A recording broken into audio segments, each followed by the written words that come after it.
ಮೂಡಲಮನೆ.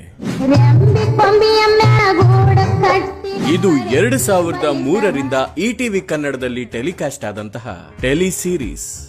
ಮನಸ್ನಾಗ ಸುಧಾ ಇಲ್ಲ ಲಗ್ನ ಮಾಡ್ಕೋಬೇಕಂಬೋದು. ಒಮ್ಗಿಲೆ ಅವನ ಇವನ ಅಂತ ಕೇಳಿದ ತಮ್ಮಪ್ಪನ. ಇದು ಮಹಿಳಾ ನಿರ್ದೇಶಕಿ ನಿರ್ದೇಶಿಸಿದ ಕನ್ನಡದ ಮೊದಲ ಮೆಗಾ ಧಾರಾವಾಹಿ. ಆಗಸ್ಟ್ 4, 2003ರಲ್ಲಿ ಮೊದಲ ಎಪಿಸೋಡ್ ಟೆಲಿಕಾಸ್ಟ್ ಆಗುತ್ತೆ. ಒಟ್ಟು 569 ಎಪಿಸೋಡ್ಗಳ ಈ ಧಾರಾವಾಹಿಯನ್ನ ವೈಶಾಲಿ ಕಾಸರವಳ್ಳಿ ಅವರು ನಿರ್ದೇಶನ ಮಾಡಿದ್ದು, ಹೂಲಿ ಶೇಖರ್ ಹಾಗೂ ವೈಶಾಲಿ ಕಾಸರವಳ್ಳಿ ಅವರ ಚಿತ್ರಕಥೆ, ಚಂದ್ರಶೇಖರ ಕಂಬಾರ ಅವರ ಶೀರ್ಷಿಕೆ ಗೀತೆಗೆ ಸಂಗೀತ ಕಟ್ಟಿ ಅವರು ಧ್ವನಿ ನೀಡಿರ್ತಾರೆ.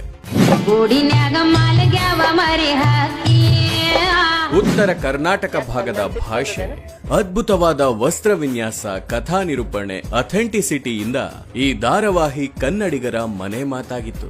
ಆಮೇಲೆ ವೈಶಾಲಿ ಮೇಡಮ್ ಲಾಸ್ಟಿಗೆ ಒಂದು ಕ್ವಶನ್ ಕೇಳಿದ್ರು, ಧಾರವಾಡ ಭಾಷೆಯಲ್ಲಿ ಮಾತಾಡಿಕ್ ಬರ್ತದ ನಿನಗೆ ಅಂತಂದ್ರು. ASL ಸ್ವಾಮಿ, ರೇಣುಕಮ್ಮ, ಗಾಯತ್ರಿ, ಪದ್ಮಜಾರಾವ್, ಸುನಿಲ್ ಪುರಾಣಿಕ್, ಅಚ್ಯುತ್ ಕುಮಾರ್ ಮುಖ್ಯ ಭೂಮಿಕೆಯಲ್ಲಿ ನಟಿಸಿರುವ ಈ ಧಾರಾವಾಹಿಗೆ ನಾಗರಾಜ್ ಅಡ್ವಾಣಿಯವರ ಛಾಯಾಗ್ರಹಣವಿದ್ದು, ಇವತ್ತಿಗೂ ಧಾರಾವಾಹಿಯ ಶೀರ್ಷಿಕೆ ಗೀತೆ ಕನ್ನಡಿಗರ ಮನಸ್ಸಿನಲ್ಲಿ ಉಳಿದು ಬಿಟ್ಟಿದೆ. ಲಗ್ನ ಅಂದ್ರೆ ಏನು ಅಂತ ತಿಳಿಯು ಮೊದ್ಲೇನೆ